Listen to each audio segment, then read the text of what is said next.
Assalamualaikum dan salam sejahtera. Apa khabar semua? Diharap semuanya Baik, sihat sahaja, fizikal dan baik, baik. mental.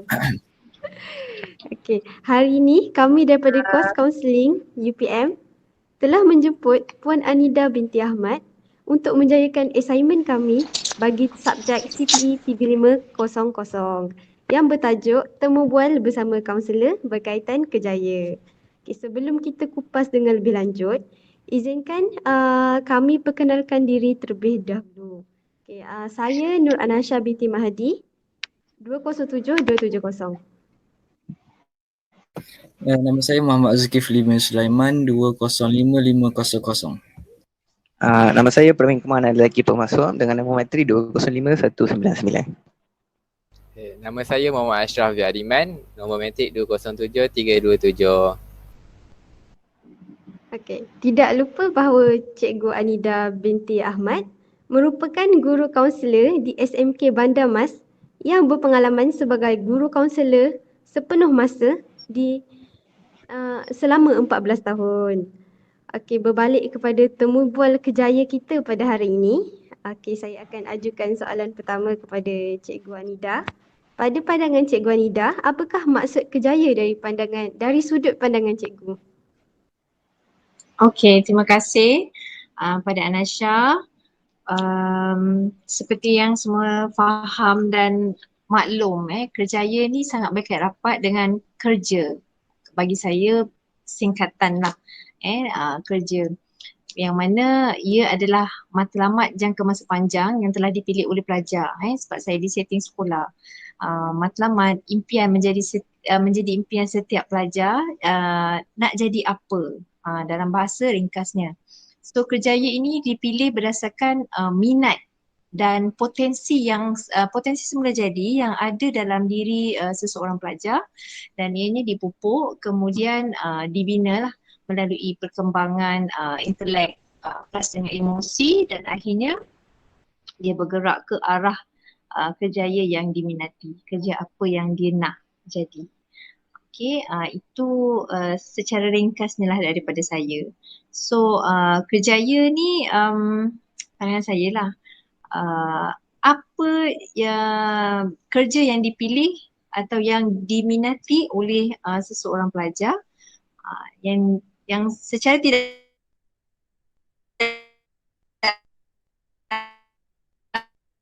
langsungnya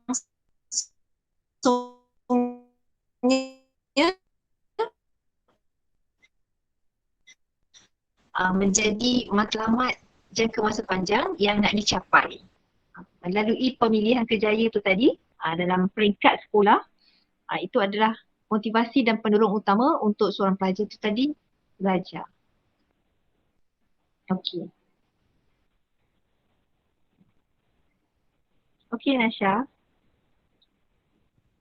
Sangat jelas penjelasan cikgu. Terima kasih atas jawapan cikgu.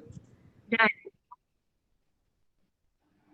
Okey cikgu, saya nak tanya bagaimana tips untuk kita view dalam kerjaya. Contohnya sekarang kita lihat apabila kita nak sesuatu kerjaya tu ada IV. Macam mana tips untuk kita lulus IV tersebut? Terima kasih cikgu.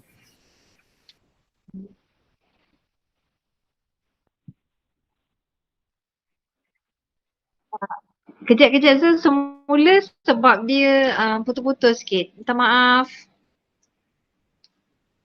Okey cikgu, saya nak tanya apakah tips yang boleh cikgu bagikan kepada kami untuk apabila kita nak apply sesuatu kerjaya, kita nak lulus untuk dapatkan kerjaya tersebut.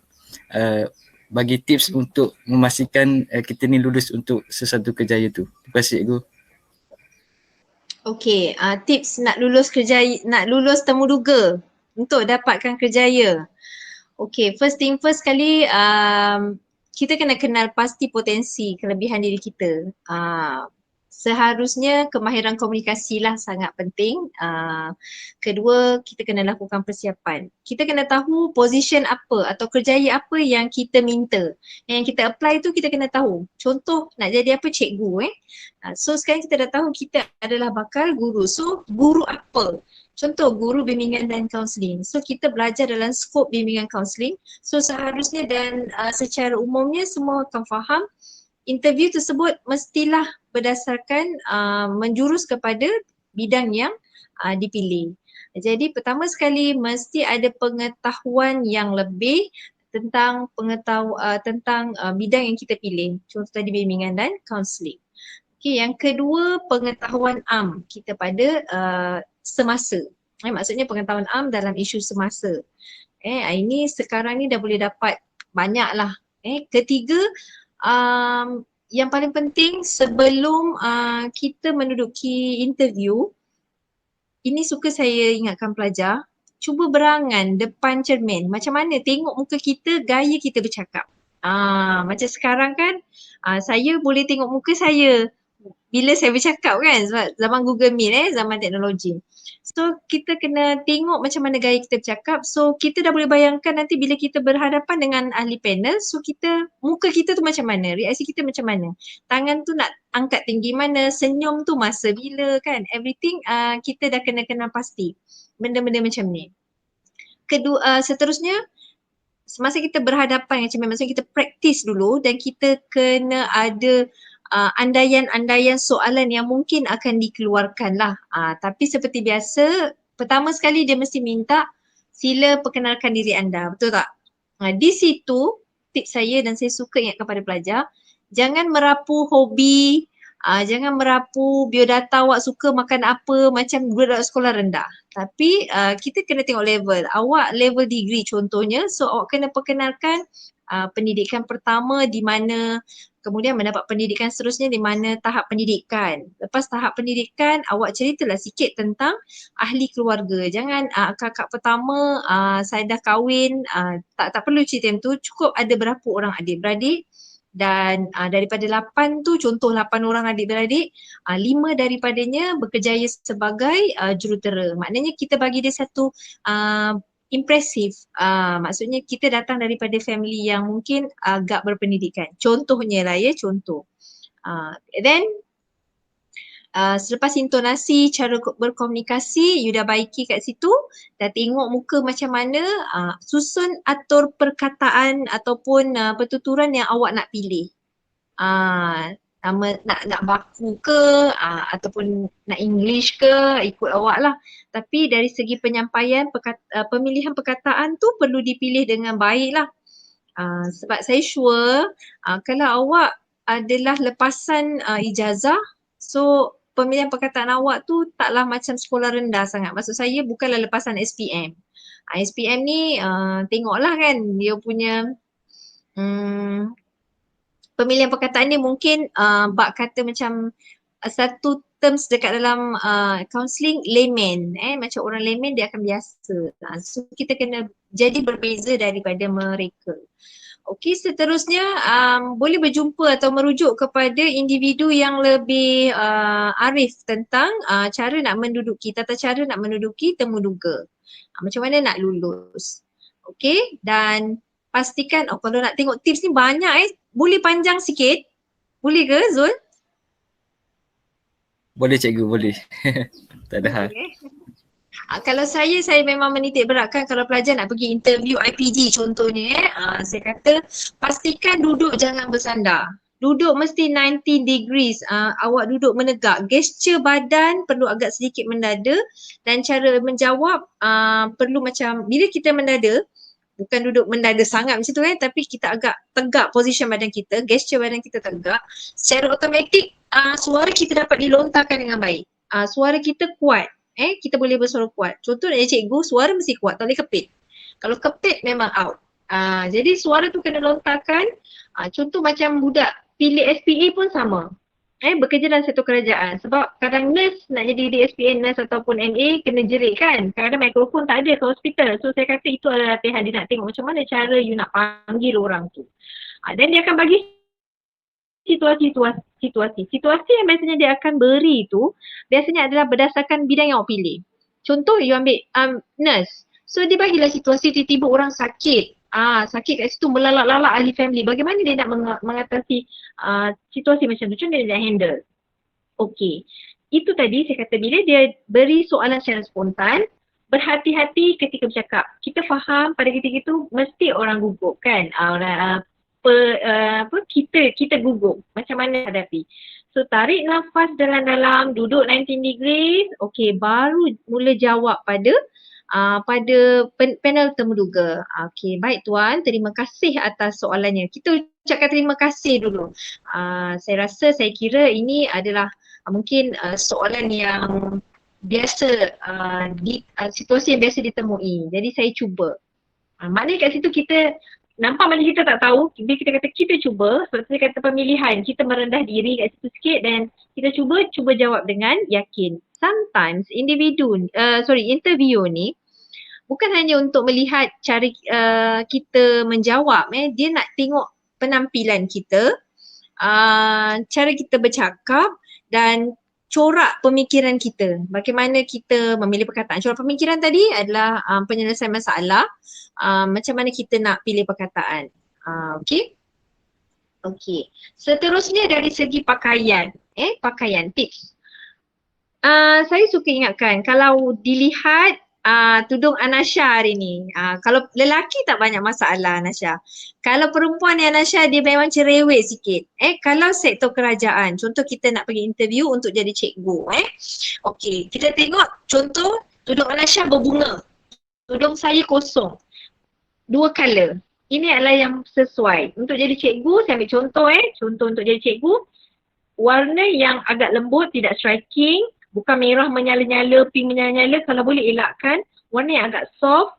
Kemudian pastikan dia 2 color dan tak lebih. Contoh kalau baju tu bercorak, jangan messy sampai 10 color dalam satu corak baju.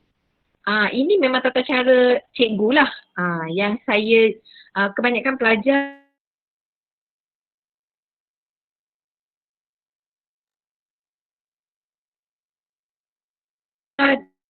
dah pergi corak tu di IPG lah.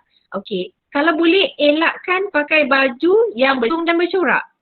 Kalau boleh pakai 2 lah yang nampak light dan simple sikit. Dan penampilan tu kalau saya ekstrakan name tag dan juga saya ekstrakan blazer. Macam profile picture zone ni memang handsome. Sangat sesuai dah tu nak pergi ke interview. Okey, dan bila interview, bagi yang lelaki, rambut mesti kemas dari segi penampilan. Rambut mesti kemas dan kalau ni bertali leher, pemakaian kemeja tidaklah warna yang sangat terang. Warna like kuning cair, biru cair, bukanlah biru royal yang menyala. Macam sekarang baju yang Zul pakai tu, okay, just nice. Putih plus dengan biru dan kita tinggal tambah dengan blazer lah. Lepas tu bagi yang perempuan, pastikan dikenakan sedikit lipstick dan kasut 1 inci. Kenapa kena lipstick? Kalau wajah pucat, awak sendirilah kalau contoh tak payah pergi temuduga, awak pergi sekolah, cikgu awak dahlah suara dia slow dan wajah dia pun sangat pucat. Awak rasa semangat tak nak belajar? Itu pun ada sedikit penampilan kita kena beri first impression yang sangat okay, nampak wow, macam tu. Jadi yang lelaki, jambul tu nak tinggi, janganlah sampai 10 inci, agak-agak lah. Yang sedap mata memandang. Yang penting pendek. Kalau sektor kerajaan pendek. Kalau sektor swasta contoh nak pergi interview kat kilang je.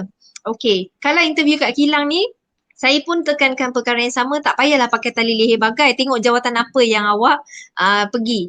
Contoh saya pernah berpengalaman menjadi panel penemuduga dan saya ikut saya follow Jabatan Tenaga Kerja JTK Johor. Pada ketika itu sedang mencari pembanci dan saya salah seorang ahli panel yang telah dilantik dan saya InsyaAllah sedang belajar diploma kemahiran Malaysia tahap 4 penasihat kerjaya. Bukan nak show off tau, tapi saya sedang belajar lah. Kat sini saya belajar dan saya share. Saya berpengalaman menginterview nak jadi pembanci je pun. Tapi kita nak lihat bagaimana you come out dengan you punya first impression untuk kita nak tunjuk pada kita. Kalau awak datang dengan topi rambut serabai, awak rasa saya tengok ada orang datang macam tu. Dia punya saya punya first masa tu datang untuk datang interview. Masa tu saya terlibat di Pasir Gudang. Datang dengan baju yang lusuh, seluar jeans, kemudian pakai topi, dan rambut yang agak panjang. Sangat tak sesuai bagi saya. Even awak nak pembanci je pun. Tapi kalau awak pergi macam tu kat rumah orang, awak rasa orang individu tersebut dihalau ataupun orang terima. Of course saya rasa dia mungkin kena halau sebab pemakaian dia. Pemakaian ni sangat penting. At least pakai t-shirt berkola kalau jawatan yang begini. Ataupun pergi ke jawatan kat kilang, tak ada kemeja, at least t-shirt berkola. Okay, kemudian seluar mesti seluar slack, no jeans. Jeans itu tidak rasmi Dan kalau ni tolong jangan pakai slipper sesekali, jangan sesekali pakai slipper. Bagi yang perempuan pun sama. Ni nak pakai blouse yang agak menutup punggung, tidak terlalu ketat, macam itulah tak menjolok mata. Bukan menyolok mata.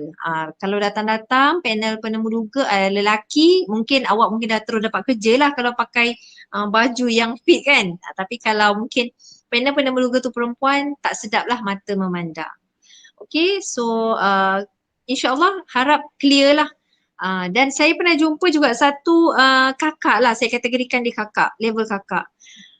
Masa saya interview dia, sampai cerita dia sakit, mak mentua dia, dialog semua keluar.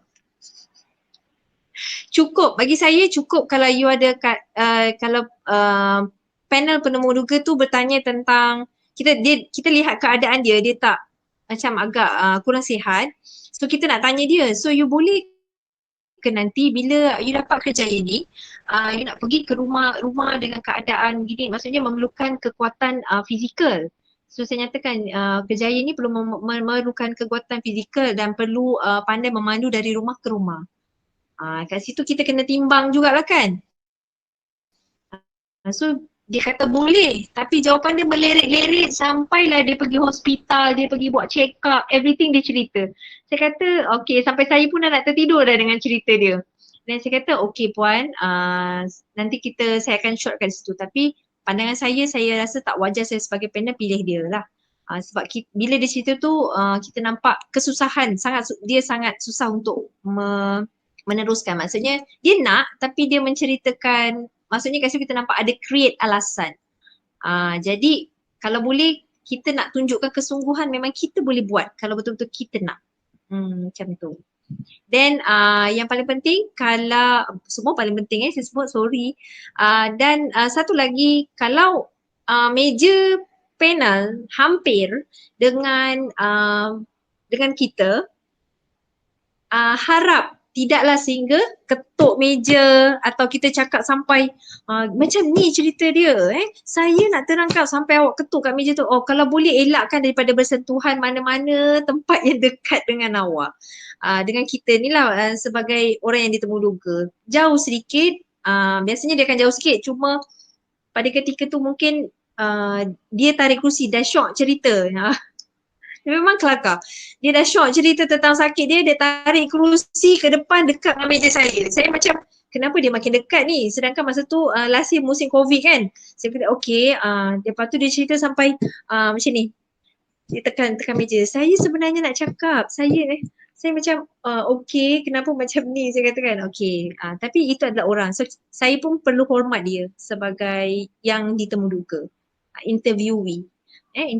So yalah, itulah cara penyampaian dia. So kita yang letak markah dan penilaian. Okey Zul, boleh Zul membantu? Boleh cikgu, sangat membantu cikgu. Terima kasih cikgu. Maaf kalau termengaruh sikit, kena ingatkan saya Tak apa dah cikgu. Okey, baik. Saya rasa itu je lah setakat ni. Sedikit tips lah. Tips. Okay, boleh teruskan?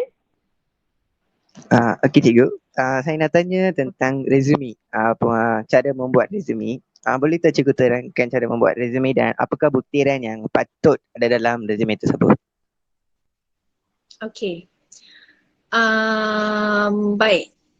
Sekiranya seseorang pelajar, saya rapat dekat dengan pelajar lah, jadi saya pelajar ataupun interviewee nak menduduki interview, suka saya ingatkan mesti dia akan ada dokumen kan. Sometimes dalam interview tersebut dia tak minta pun untuk kita perlu listkan, maksudnya dia tak minta resume, tapi saya suka ingatkan pelajar saya lah, terutama yang nak pergi IPG ke nak pergi mana-mana interview, tolong letak resume tu bahagian hadapan. Dan dekat situ perkara wajib ada nama IC yang detail tu lah, yang berada di surat beranak awak tu, IC. Kemudian seterusnya ialah pengalaman pendidikan ataupun kelayakan pendidikan. Kelayakan pendidikan jangan ambil daripada UPSR ataupun PT3. Kalau awak punya perjalanan panjang sampai master contohnya, awak listkan daripada pengalaman persekolahan tu, listkan daripada SPM. Mendapat pendidikan awal, kalau nak masukkan pun bolehlah sekolah rendah, sekolah menengah. Kemudian universiti mana awak belajar, contoh kalau ada diploma, kalau ada matrikulasi ataupun STPM. Kemudian STPM dekat resume tu tak perlu dulu awak tuliskan result awak. Result tu nanti akan dilampirkan di belakang. So nyatakan yang tertinggi, contoh STPM dia ada result berapa forplet contohnya, situ bolehlah letak yang satu tu je. So transkrip nanti dia akan lampirkan kat belakang kan. Selepas kelayakan pendidikan, bawah tu adalah pengalaman. Pengalaman bekerja. Bekerja tahun berapa sampai tahun berapa, pengalaman pertama kerja di mana. Pengalaman bekerja ni sometimes sangat penting lah untuk itu termasuk maybe dalam merit penilaian seseorang. Sebab kita nak tahu kebolehan anda bekerja. Kalau tak pernah bekerja ni dia ada beza. Dia ada sedikit beza. Macam tu lah. Then bawah tu dalam resume tak payahlah tulis adik-beradik berapa, tapi cadangan saya dalam awak punya yang atas nama IC, nombor surat beranak tak perlu, adalah anak ke berapa. Dan sekarang ni resume pandangan saya, cantikkan dia. Pelajar sekarang terdedah dengan pelbagai teknologi. So expectation jangan kosong sangat. Kena ada gambar, wajib ada gambar. Then gambar tu kalau boleh awak scan sekali, masukkan sekali. Print dengan cantik. Dia adalah border tepi yang cantik sikit, letak page border ataupun ada letak unsur grafik sikit.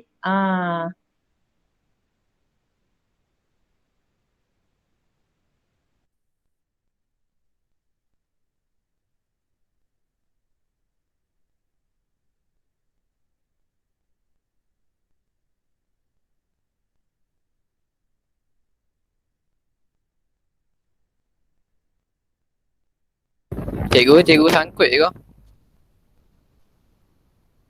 Cikgu masih di sana?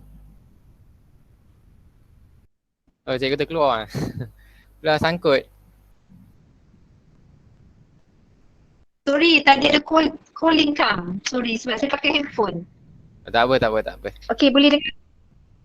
Tak, boleh. Tak apa. Okay, teruskan Okay, so saya pernah melihat resume yang sangat kosong. Kosong maksudnya pengalaman kerja dia tak tulis, pendidikan hanya SPM saja. Yelah, walaupun you sampai SPM, kena letak PT3 atau PMR awak. Kalau sampai SPM, you letak daripada UPSR, PT3 atau PMR ataupun SPM. Kalau you sampai degree, you letaklah sampai daripada SPM sehinggalah degree, you punya kelayakan. Jadi dekat situ yang paling penting maklumat diri, biodata diri, umur, jantina, walaupun dia tahu yang jantina awak datang tu adalah lelaki ataupun perempuan, tapi kat situ tetap je tulis jantina sebab later that lupa. Kadang-kadang ada yang tak ada binti, ada yang tak ada anak lelaki atau anak perempuan, kita tak boleh kena pasti. Jadi kita kena letak juga jantina apa, nombor telefon, email, nombor telefon rumah ataupun pejabat ke untuk yang kita boleh hubungi. Macam tu. Then kelayakan pendidikan saya cakap tadi dan juga pengalaman. Oh, nama sekolah yang tadi sebelum kelayakan pendidikan tu tadi pengalaman persekolahan. So letak, kemudian baru letak you punya kelayakan pendidikan, baru letak you punya pengalaman. Saya lupa pula nak tunjuk contoh. Then saya suka kalau suka ingatkan pelajar, resume tu contoh dia nak pergi ke IPG, buat muka surat depan sekali resume dia. Supaya panel penemuruga tak payah nak ni, dia buka je file folder awak tu, dia tengok oh dah boleh ada kat situ, ada muka, oh sama muka kan, and then yang seterusnya barulah dia punya sijil-sijil dan dokumen-dokumen yang lain. Okay, boleh teruskan? Clear tak Pravin? Ya clear cikgu, terima kasih. Kalau ada nak tanya lagi tak ada masalah. Kalau tak clear dan awak nak tanya lagi pada saya, okey je. Takut terlepas. Tak ada cikgu, dah clear. Okay, dan kertas yang awak nak print tu, sebab kita nak tunjuk pada panel penemuruga kan, janganlah pakai kertas yang 50 gram, 70 gram sangat nipis. Nanti nak print gambar pun cari. At least awak pakai 80 gram punya kertas. Sebab pemilihan kertas pun cerewet kan. Kalau ada berwarna, you print berwarna, lebih cantik. Itu effort sebenarnya, dia nak tengok kat situ je awak dah ada satu usaha yang luar biasa. Sebab memang ada beza kalau kita interview pelajar lepasan SPM, pelajar lepasan diploma dan juga pelajar lepasan degree. Cara presentation diorang memang ada beza. Okay, boleh teruskan? Okay cikgu, saya ada soalan je. Sebab cikgu pun dah berpengalaman, so kita nak tanya pengalaman cikgu sendiri lah apabila menduduki interview untuk menjadi seorang cikgu. Interview untuk jadi cikgu je. Oh, interview masa saya mula-mula dah jadi cikgu dulu Okay, insyaAllah. Sekejap kena recall balik ni, Boleh Okay. kita daripada 1 sampai 10 boleh juga. Okay, insyaAllah. Masa saya interview, lepas saya habis lepas saya habis belajar, kemudian 2 bulan selepas saya belajar, saya dipanggil interview pada bulan 6. Kemudian pada ketika tu saya tengah pregnant lah. Ni rezeki anak. Sama dengan Cikgu Anita. Okay, and then masa tu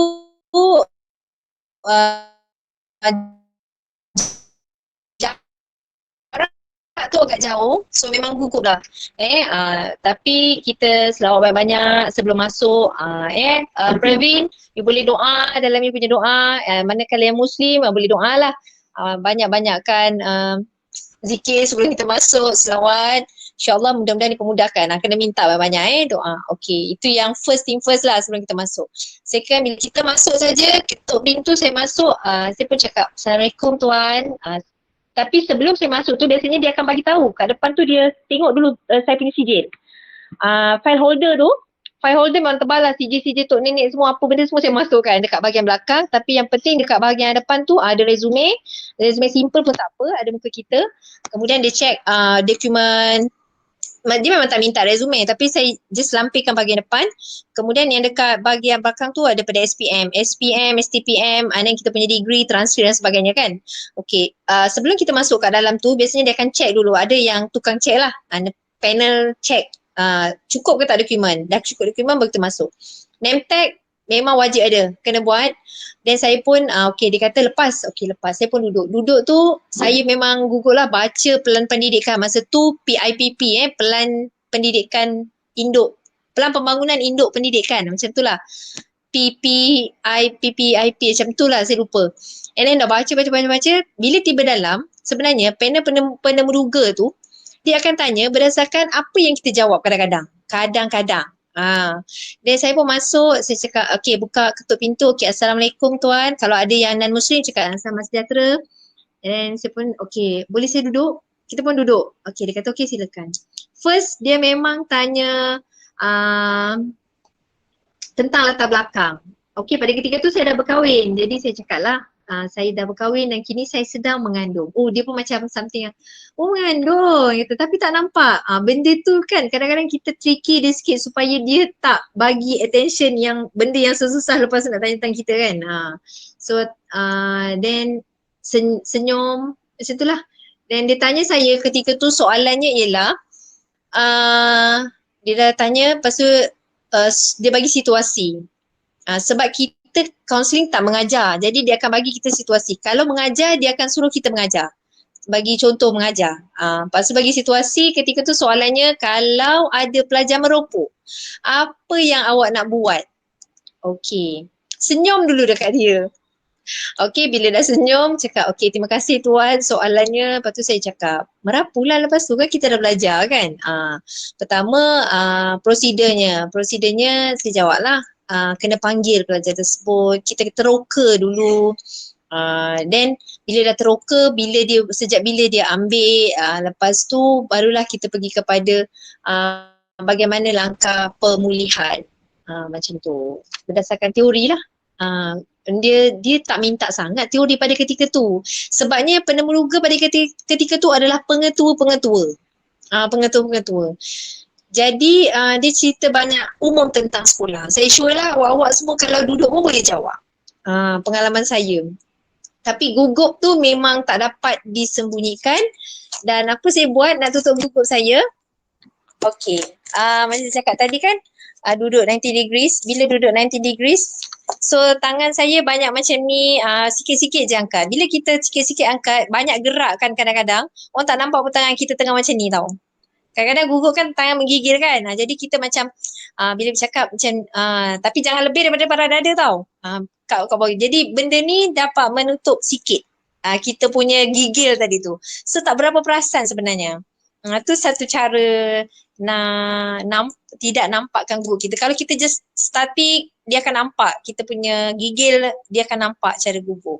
Yang pastinya cakap satu persatu, setiap kali nak jawab soalan tu tarik nafas. Tarik nafas dalam, okey baru sebab bila cara tarik, bila kita tarik nafas dalam, dia macam bagi something yang okey, dia memberi tempoh kita berfikir walaupun sekejap. Macam tu. Boleh Ashraf? Simon dia orang. Boleh.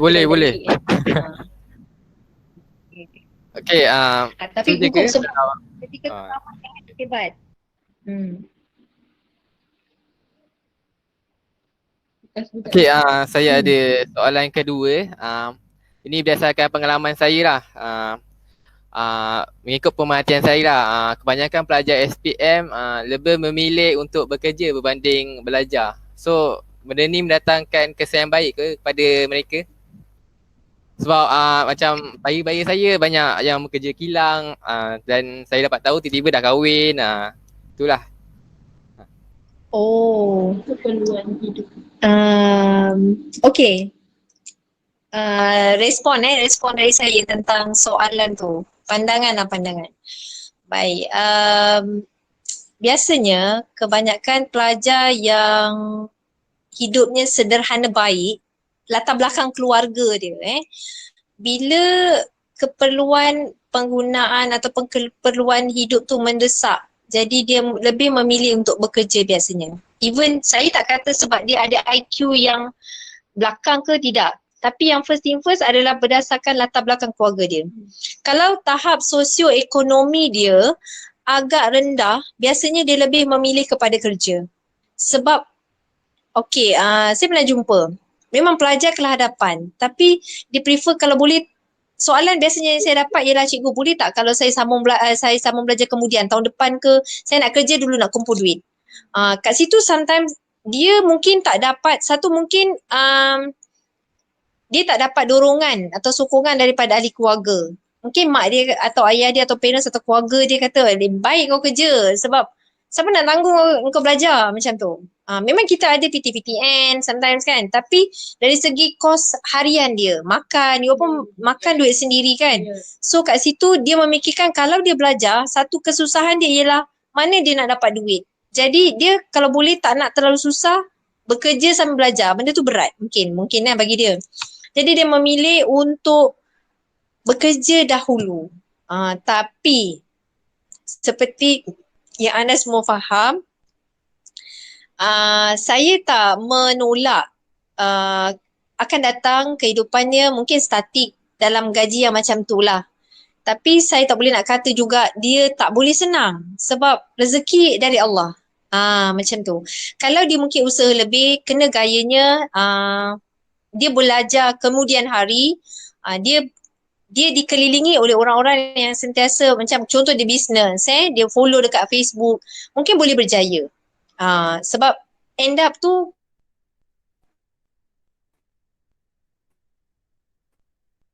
kita tak tentukan kesenangan seseorang tu daripada akademik semata-mata.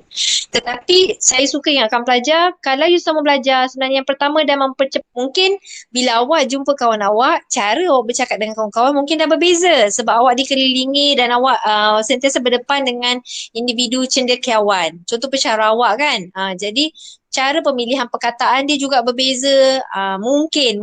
Jadi pembawaan awak juga dah berbeza, personality mungkin dah berubah, macam tu. Jadi dekat situ sebenarnya poin utama yang membolehkan untuk seseorang graduan tu tadi nak dapat kerja, the way dia berkomunikasi. Tu beza antara kalau dia bekerja dahulu sambung kemudian. Okey, tapi saya tak nafikan macam Ashraf cakap tadi, ramai mungkin tekanan hidup tadi itulah latar belakang. Jangka masa panjang sebenarnya kalau dilihat satu, mungkin dia bila bekerja kilang dia akan statik dengan gaji dia macam tu. Berbeza mungkin dengan pelajar yang bila dia dah ada degree dan one day dia dapat satu kerja yang baik dengan satu tangga gaji yang baik, kemudian dia akan meningkat setiap tahun. So end up jangka masa panjang jurang jumlah gaji tu tadi sangat jauh. Dan mungkin keadaan taraf hidup akan berbeza lah antara awak dan kawan awak. Jadi mungkin dia terus ketinggalan. Okey, perbezaan yang lain adalah awak susah ketika belajar dan bila awak dapat kerja, gaji awak mungkin akan naik dan statik macam tu. Tapi yang dapat SPM dia bekerja dahulu, dia perlukan effort yang sangat lebih. Try and error untuk dia punya pendapatan stabil dan mungkin menyaingi pelajar yang ada gaji yang sedap lah, bekas graduan yang dah bekerja dan gaji yang baik lah. Macam tu. Menjawab tak Ashraf? Jawab. Lagi ke soalan panel-panel? Okey, kalau tak ada, saya akhirilah temu bual kita pada hari ini. Okey, sangat jelas penjelasannya. Itulah tu. Kalau boleh nak lagi panjang tapi itulah masa mencemburui kita kan. Sangat jelaslah penjelasan yang Cikgu Anida bagi yang diberikan. Banyak yang kami belajar pada hari ini. Terima kasih, jutaan terima kasih kepada Cikgu Anida kerana sudi bersama kami dalam sesi temu bual bersama kaunselor.